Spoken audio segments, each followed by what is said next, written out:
I step through the front door of my childhood home, the familiar scent of cinnamon and pine mingling in the air. My heels click against the hardwood floor, a sound that once meant coming home. The black cocktail dress I chose fits perfectly simple, elegant, appropriate for Christmas Eve with family. My family. The word catches in my throat. Marissa, you made it. Dad's voice lacks warmth despite the crackling fire in the living room hearth. He takes my coat with mechanical politeness, hanging it without meeting my eyes. The house gleams with holiday perfection. Garland draped across the staircase, vintage glass ornaments catching light from the bay window. Mom's collection of nutcrackers standing at attention on the mantel, exactly as they've been arranged for 30 years. I move toward the living room, past the family photos lining the hallway, then stop cold. Above the fireplace hangs an enormous new portrait, at least 3 feet wide, in an ornate gold frame. Mom, Dad, and Brielle beam at the camera, posed against a backdrop of autumn leaves.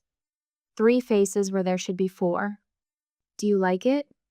Mom appears at my elbow, glass of Cabernet in hand. We had it done in October, at Parkview Gardens. The photographer was just marvelous. My lungs constrict. The portrait isn't awkwardly cropped or hastily edited. It was planned without me. They drove to the gardens, coordinated their outfits in complementary earth tones, smiled for the camera, and never once picked up the phone to include me. Beautiful. The word scrapes my throat. Mom pats my arm and drifts away, leaving me staring at the physical manifestation of what I've always known but never wanted to confirm. I am an afterthought. A footnote. The child who doesn't quite fit the family portrait. Present time. Brielle's voice cuts through my thoughts. At 26, my sister still squeals about gifts like a child, clapping as she kneels beside the Christmas tree. We gather in the living room, perching on furniture arranged to showcase the 10-foot Fraser fir that Dad always insists on, despite its ridiculous proportions for their modest living room. Ornaments from 5 decades glitter among the branches, kindergarten clothespin reindeer, hanging near the bottom, practically hidden behind a branch. Dad distributes gifts with ceremonial precision. Brielle, this one's for you. Karen, for you, dear. Marissa, here. The package in my hands is lightweight, wrapped in what appears to be leftover birthday paper, the corners hastily folded. I carefully remove the tape while Brielle tears through expensive gold wrapping on a large box. Inside my package, a navy blue knit beanie, with the price tag still attached, $12.99, from the mall kiosk I'd passed on my way here. Oh my God, you didn't! Brielle's shriek draws everyone's attention as she pulls out a caramel-colored leather handbag, the designer logo prominently displayed. I can't believe you got me the Marcella tote. It's $1,500. Mom beams. You deserve something special, sweetheart. I run my finger over the scratchy acrylic of my new hat, trying to ignore the burning behind my eyes. Try it on, Marissa. Dad gestures toward my beanie without actually looking at me. I pull it over my carefully styled hair. Thanks. No one notices the tremor in my voice. My mind flashes back to the day my acceptance letter arrived from Colorado's architecture program. I burst through the front door, waving the envelope, heart pounding with pride. That's wonderful, honey, Mom had said, barely glancing up from her magazine. But you know we can't help with tuition. The timing is just bad with the market the way it is. 3 months later, they threw Brielle a lavish going-away party before her semester abroad in Florence. It's an investment in her future, Dad had explained while handing her a new credit card. Art requires immersion. I worked night shifts at the campus coffee shop, fell asleep during morning lectures, and graduated anyway. Dinner's ready, Mom announces, breaking my reverie. We migrate to the dining room, where Brielle immediately launches into a detailed account of her latest gallery showing. The curator said my use of negative space was revolutionary, she explains, gesturing with her wine glass. He's considering featuring me in the spring showcase. Mom and Dad lean forward, entranced by her every word. I pick at my turkey, waiting for a natural pause. I signed a contract with Westridge Properties last week, I finally say. They want me to redesign their entire downtown office complex. Dad nods vaguely. Mom glances at me, then turns back to Brielle. That's nice, dear.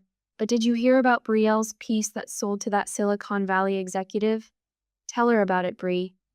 I look at their faces animated as they gaze at my sister, distant when they turn to Mia and suddenly understand with perfect clarity. The miss isn't the first time they've erased me. It's just the first time they've been honest about it. Have you ever noticed the moment when you became invisible to the very people who should see you most clearly? For me, it wasn't the missing face in the portrait, it was the missing place in their hearts. I spread my rental application across my kitchen table, squinting at the small print that will determine if I can upgrade from this one-bedroom apartment with the leaky bathroom faucet.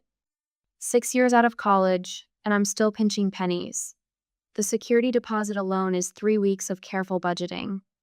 My phone buzzes. Unknown number. Marissa Morgan speaking. Miss Morgan? This is Rebecca Winters from the Southbridge County Records Office. Her voice carries the official tone of someone who spends her days surrounded by paperwork. I'm calling about your property tax assessment. I think you have the wrong person. I tuck the phone between my ear and shoulder, continuing to fill in my monthly income on the rental form. You are Marissa Eleanor Morgan? Social Security ending in 4738? My pen pauses. Yes, but according to our records, you've owned the property at 247 Maple Street in Southbridge for nearly 6 years now. We're updating tax records and noticed some inconsistencies. The rental application blurs before me. It's impossible. I don't own property anywhere. Ma'am, I'm looking at the deed transfer dated May 12, 2018. Transferred from the estate of Alvin Morgan to Marissa E. Morgan. Grandpa Alvin, my father's father. The man who taught me to build birdhouses when I was 8. The man whose funeral I stood at alone while my parents and Brielle arrived fashionably late. There must be a mistake, I say, but my voice lacks conviction. You might want to come down to our office. Bring identification. 3 hours later, I sit surrounded by property documents in a windowless room at the county clerk's office. My grandfather's will rests open before me, his familiar handwriting on the self-prepared attachment. To my granddaughter Marissa, I leave my home at 247 Maple Street, knowing she alone will appreciate its bones and history. As you can see, Rebecca says, sliding another document across the table, the property has been continuously rented since your grandfather's passing. Standard rate for the neighborhood, $2,400 monthly. The rental ledger shows 72 consecutive months of payments. I do the math quickly. $172,800. Who's been collecting the rent? Rebecca taps another document. The property manager, Gerald Morgan. My father. My father, who 6 years ago told me Grandpa had left just a few keepsakes to be divided among the family. My father, whose signature appears on every rental agreement, every maintenance receipt. My father, who makes a 15% management fee on every payment. Who has been cashing checks for over $140,000 that should have been mine. The betrayal sits like ice in my stomach. Miss Morgan, are you all right? Fine, I whisper, though I'm anything but. My mind races back to Grandpa's funeral. Mom pulling Dad aside, her whispered words carrying in the empty funeral home. She doesn't need to know everything. The pieces click into place like a door locking shut. 6 years ago, Brielle's cramped apartment suddenly underwent a mysterious renovation. New hardwood floors, custom lighting fixtures, that ridiculous soaking tub she couldn't stop bragging about. Mom and Dad's sudden decision to remodel their kitchen with granite countertops. The spring break trip to Aspen where I wasn't invited because it was last minute, and we didn't think you could get away from work. All funded with my inheritance. Your grandfather was very clear about his wishes, Marissa. Margaret Hollis's silver hair catches the afternoon light streaming through her office window. She was my grandfather's attorney and, apparently, the executor of his will. He wanted you to have security. Then why didn't you make sure I got it? My voice cracks with the question I've been holding since discovering the truth 3 days ago. Margaret removes her glasses, rubbing the bridge of her nose. The will was properly filed with the court. The deed transfer was recorded. Your father presented power of attorney documentation. She sighs. It wasn't until the county's audit that the discrepancy was noticed. Discrepancy, I repeat. Is that what we're calling theft now? Legally speaking, your father had authority to manage the property, but not to withhold its existence from you. Her eyes sharpen. The question is, what do you want to do about it? I think about my family's portrait hanging above the fireplace. The one I'm not in. The deliberate erasure of my existence, mirroring the erasure of my inheritance. Everything I say. I want everything they took from me. Margaret nods, a small smile forming. Then let's get to work. My apartment walls become a crime scene. Bank statements printed and highlighted. Property records taped in chronological order. Tax documents showing deductions my father claimed for property improvements. In the center, I pin a photo I found online my parents at a beachfront resort in Cancun, dated 2 weeks after they cashed the third rental payment. Next to it, a receipt for Brielle's artist retreat in Santa Fe, paid directly from the property management account. Below these, my own calendar from those years' double shifts at the campus coffee shop, the night I fell asleep in the library because I couldn't afford both rent and textbooks that month. The graduation ceremony where I wore a borrowed dress. The mounting evidence makes me dizzy. Each document a knife. What hurts more? The loss of money, or the realization that my family saw me as unworthy of honesty? Would I confront the betrayal head-on, or walk away from both the money and the pain? I trace my finger over my grandfather's signature on the will. His final act was to provide for me, knowing perhaps better than I did how much I would need protection not from the world, but from my own family. To walk away would betray him twice. I reach for my phone. The ivory envelope sits on my kitchen table, a stark contrast to the scattered documents covering my apartment walls. 6 years of betrayal laid out in chronological order: property deeds, bank statements, rental agreements, my inheritance, stolen by the people who should have protected it. I hover my hand over my phone. One call could end this. I could walk away, start fresh somewhere they'd never find me. Forget the money, forget the betrayal, forget them. The photo of me at 19 stares back from the wall. Dark circles under my eyes after a double shift at the campus coffee shop, textbooks spread around me. Pinned beside it, a Facebook post from the same week. Mom, Dad, and Brielle, smiling on the slopes in Aspen. The timestamp matches a $4,200 withdrawal from my property's management account. Grandfather's voice echoes in my memory. You've got vision, Marissa. You see what could be, not just what is. He believed in me when no one else did. My finger falls away from the phone. Some inheritances aren't meant to be abandoned. You can stay here as long as you need. Jackson hands me a mug of coffee, steam curling between us and his family's guest room. Mom's already talking about making you her special Christmas pancakes tomorrow. I shouldn't impose. The words come automatically, though I've nowhere else to go. Christmas Eve with strangers feels less lonely than the silent apartment I left behind. Jackson sits beside me, careful not to disturb the papers spread across the bed. You're not imposing. And this, he gestures to the documents, this isn't just about money. You know that, right? I nod, the tightness in my throat making speech impossible. Family isn't supposed to do this, he says, examining a bank statement. My mom would sell both kidneys before taking a dime from me. The contrast hits me like a physical blow. I've spent years trying to be worthy of people who never saw my worth at all. Tell me again what you'll say.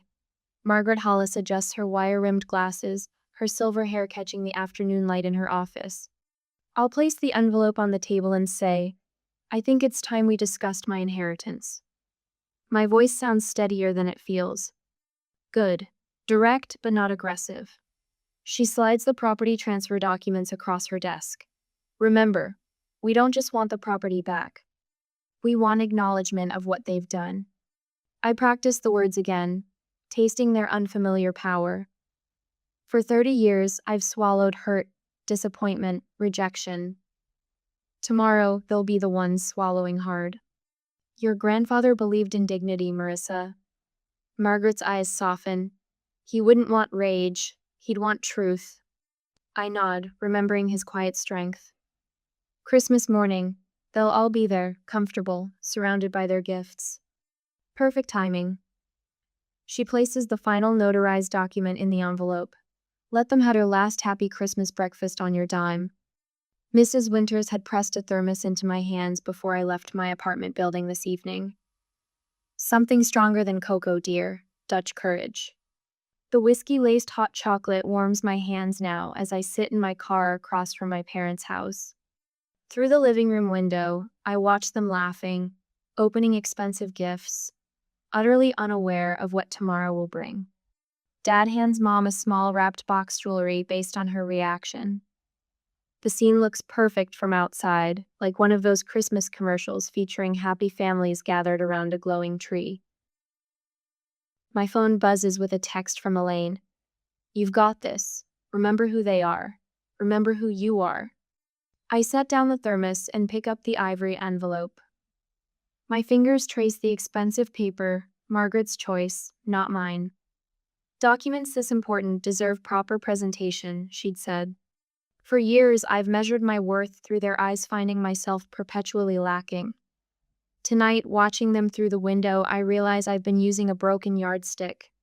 I don't need their approval anymore. The morning sun glints off fresh snow as I park in front of the house. Christmas Day, 9:30 a.m. Through the dining room window, I can see them gathered for breakfast, Mom's traditional cinnamon rolls and mimosas. The ivory envelope feels almost weightless in my hand as I walk up the shoveled path. My heels no longer click with uncertainty. Each step lands with purpose. I don't knock. I still have a key, though they've probably forgotten.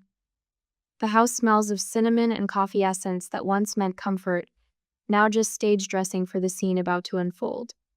Their conversation stops when I appear in the dining room doorway. My posture has changed, spine straight, shoulders back, chin level. Not the Marissa they're used to seeing. Oh, Marissa. Mom's voice rises with surprise. We weren't expecting you today after, well, you left so suddenly yesterday. There's plenty for breakfast if you'd like to join. Her nervous chatter dies as I approach the table without responding. Dad's coffee cup freezes halfway to his mouth. Brielle's eyes narrow, sensing something unfamiliar in my demeanor. I place the ivory envelope in the center of the table, my movements deliberate and calm. The room falls silent except for the ticking of the grandfather clock in the hallway fitting, somehow. Merry Christmas. My voice doesn't waver. I think it's time we discussed my inheritance. The color drains from Dad's face as he stares at the envelope. Mom's smile flickers, then fails completely. Brielle looks between them, confusion giving way to the first hints of alarm. I remain standing, unwilling to cede even the small power of height. The family that had made me feel small will learn today that silence doesn't mean weakness sometimes. It means someone is gathering their strength. The ivory envelope sits in the center of our breakfast table like a bomb waiting to detonate. Dad's coffee mug freezes halfway to his mouth when I place it there. Mom's spatula stills over the frying pan. What's this? Dad finally asks, his voice carrying the false cheer that's always preceded uncomfortable family discussions. Open it. My voice sounds different to my own ears, steady, certain. The room stills as Dad reaches for the envelope. His fingers tremble slightly, something I've never seen before. Gerald Morgan, whose hands built decks and installed ceiling fans with surgical precision, now fumbles with a simple paper flap. He slides out the documents, and the color drains from his face in slow motion, as if someone turned a spigot at the crown of his head. Mom reaches over. Gerald, what is... The words die on her lips as she scans the property records. 3 decades of practiced composure crumble in seconds. Brielle glances between them, confusion etched on her face. What? What is it? She snatches a paper from Mom's limp fingers, eyes widening as understanding dawns. This can't be right. It's exactly right, I say, watching decades of lies collapse under the weight of county records, bank statements, and grandfather Alvin's signature on a will they hoped I'd never discover. The silence stretches between us, thick and suffocating. The ticking of Mom's vintage kitchen clock marks the seconds of their calculated betrayal. Dad recovers first, straightening his shoulders. Marissa, this was always for the family. Your grandfather's house became an investment for all of us. For all of us? I slide another document across the table photos from their Aspen trip 3 winters ago. Did my inheritance pay for lessons too? Next comes a credit card statement. Or Brielle's emergency apartment renovation. Mom's hand flutters to her throat. We were going to surprise you with it eventually. A laugh escapes me, sharp and unfamiliar. After 5 years and $144,000 in rental income, that's quite the delayed surprise. You're trying to destroy this family over money? Brielle's voice rises, her perfect features contorting in panic. After everything they've done for you? Everything they've done? I tap the rental agreement with Dad's signature as property manager. Let's discuss exactly what they've done. I slide forward bank statements showing systematic transfers. Monthly rental income into your account, Dad. Then magically appearing as payments toward Brielle's credit card. My art school sister who somehow affords a downtown loft on gallery commissions. Mom's tears fall, now genuine ones, not the performative drops she shed when I announced I couldn't attend Brielle's gallery opening because I was working double shifts. These records must be mistaken. Dad's voice hardens as he shuffles through papers. That will wasn't properly executed. Your grandfather was already unwell. I witnessed that will myself, Mr. Morgan. They jolt at the new voice. Attorney Margaret Hollis steps in from the hallway where she's been waiting, her silver hair and pressed charcoal suit lending authority to her words. Alvin Morgan was of sound mind when he left that property to his granddaughter. He was also quite specific about his reasons. She places her leather portfolio on the table. He wanted Marissa to have security that her parent's exact words couldn't compromise. Dad's face reddens. You can't just walk in here and... I've walked in here with a court order. I slide the final papers across the table. Transfer of property management effective immediately. The rental income transfers to my account starting today. The implications hit them in waves. Dad's jaw slackens. Mom grips the back of a chair. Brielle's eyes dart between them. But the rent pays for my apartment, Belle whispers. And the property taxes on this house, Mom adds, voice trembling. Dad looks at me, truly sees me for perhaps the first time in years. Marissa, you can't possibly. I already have. I stand, gathering the copies of documents I brought for them. I'm not just taking back the house. I'm taking back my life.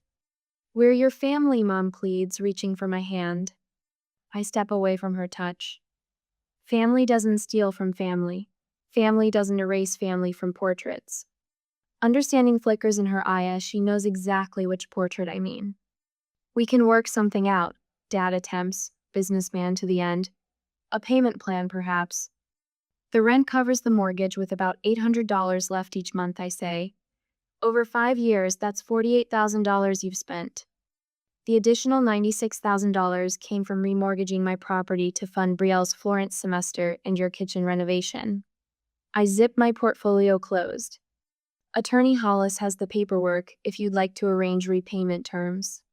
Brielle collapses into a chair. I can't afford my own place. Funny, I say. Neither could I. For 5 years. I walk toward the door, Attorney Hollis beside me. The weight of their stares presses against my back, but my spine remains straight. Marissa. Dad's voice stops me at the threshold. We're still your parents. I turn back one last time. Biology isn't a blank check, Dad. Neither is my silence. The morning sunlight hits my face as I step onto the porch.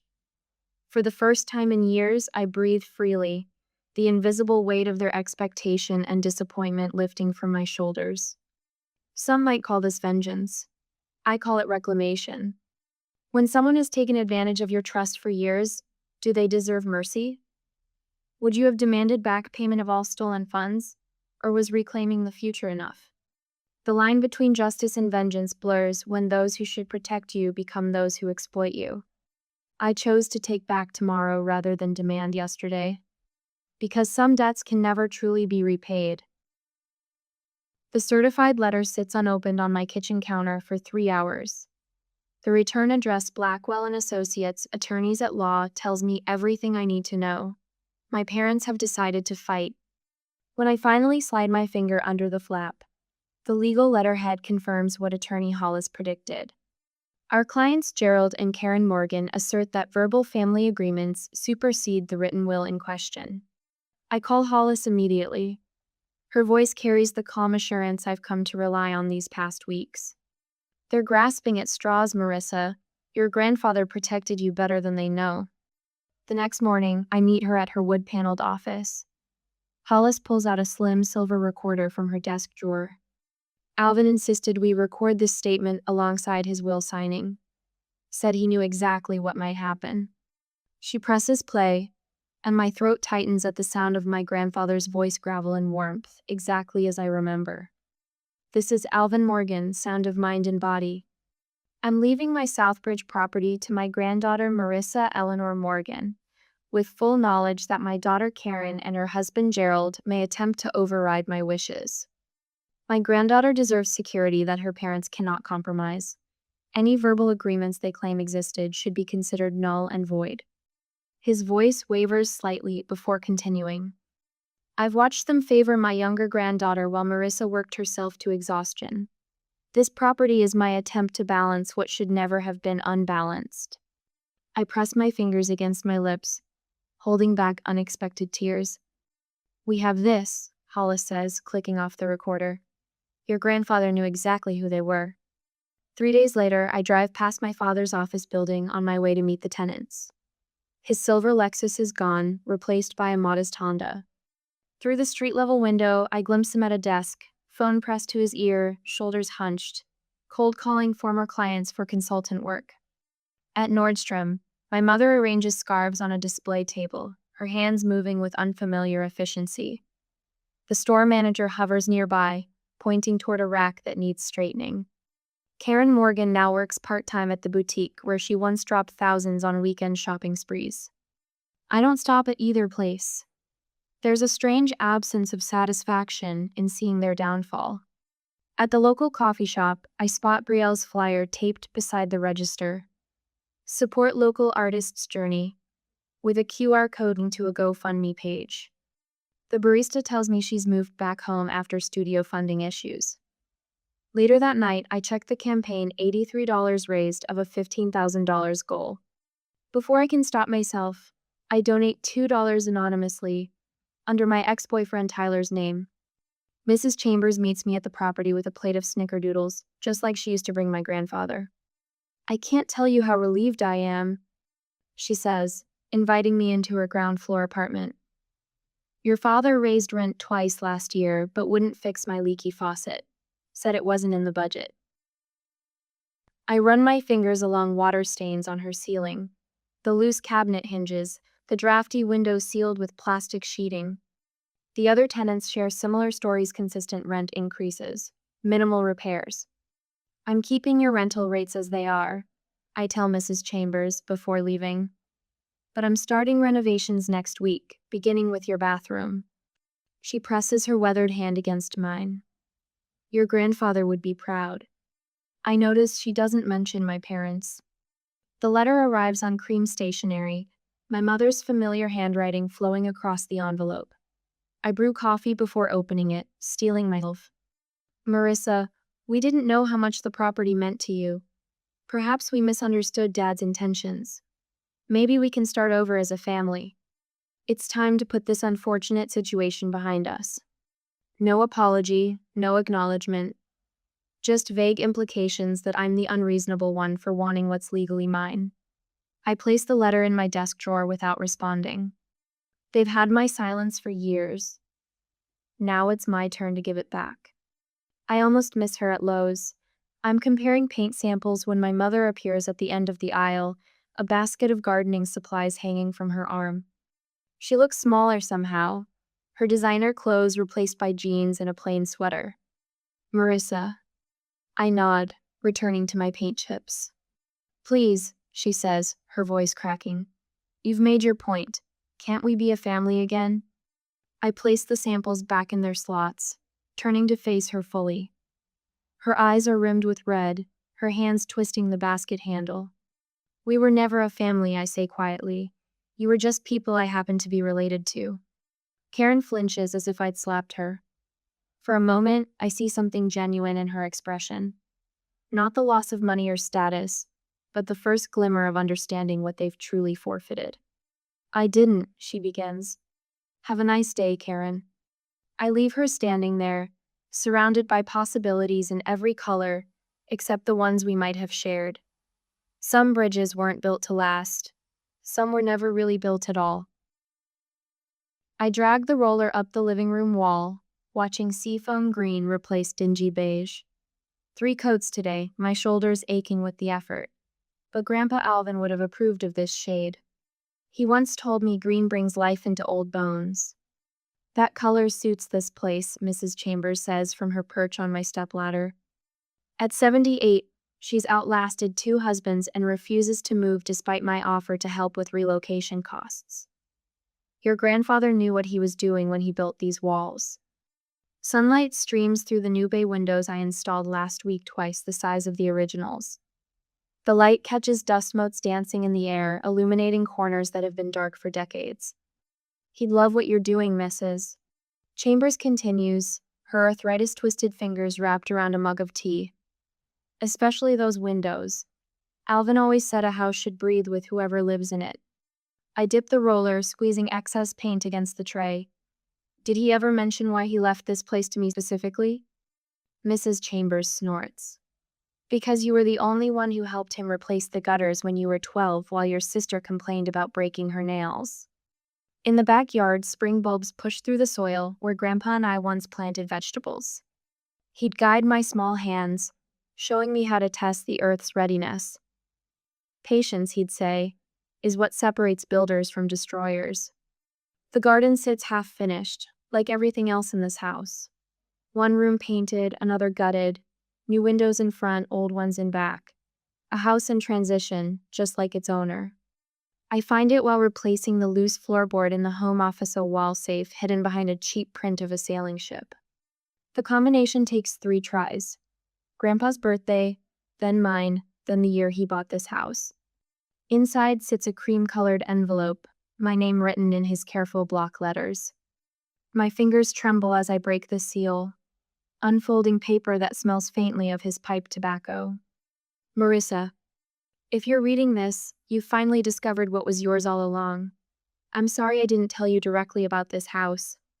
Your parents convinced me it would be better as a surprise when you were ready.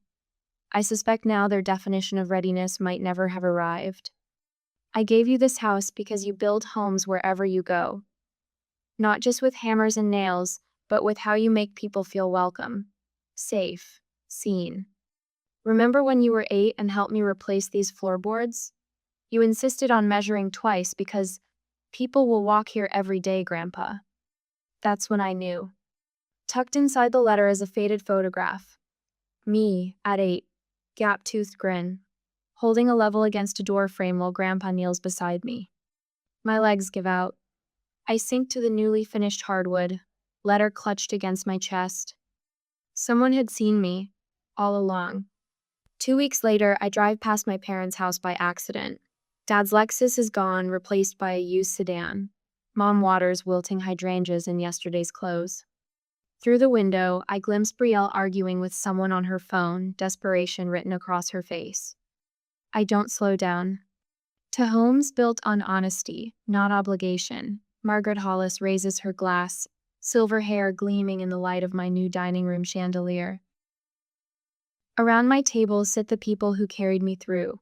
Jackson from work, who helped install cabinetry on weekends. Elaine, who organized my legal paperwork while feeding me soup when I couldn't eat. Mrs. Winters from next door, who checks on me daily with fresh muffins and no questions. Mrs. Chambers, who shares stories about Grandpa that make me laugh until I cry. After dinner, we gather on the porch. Someone suggests a photo, and we arrange ourselves against the newly painted railing. The self-timer clicks, capturing genuine smiles. Later, I place the framed photo above my fireplace. The porch swing Grandpa's favorite spot creaks gently as I rock back and forth. Keys dangle from my fingers, catching the sunset's glow. The weight I've carried since Christmas feels lighter here, breathable. Behind me stands my house. My inheritance. Not just wood and plaster, but the recognition that I was worth something all along. Thank you for seeing me when no one else did, I whisper to the evening air. The wind rustles through new leaves on the maple Grandpa planted the year I was born.